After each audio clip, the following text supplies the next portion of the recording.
蕭正楠喺將軍澳電視城出席萬千星輝頒獎典禮2015提名名單公布記者會。嗱，今年你就有好多項提名啊，有冇信心攞獎啊？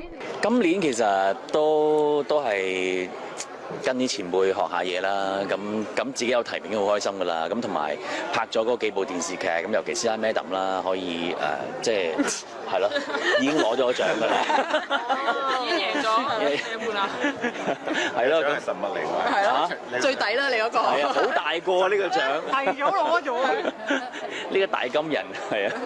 咁如果真係攞咗，會唔會學啊以前杏兒嗰啲講愛的宣言啊？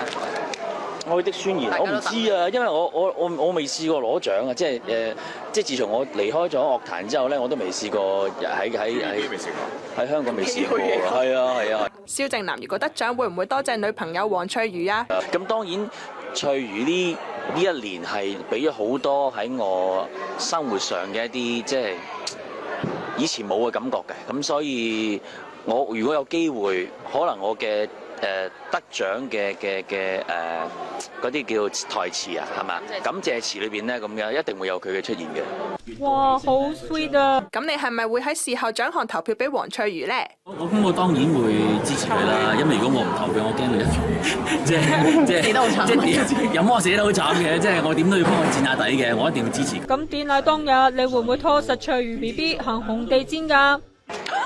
上次咪拖咗咯，行紅地氈咧係公司安排嘅，就唔係我哋自己想拖邊個行出去就係嘅。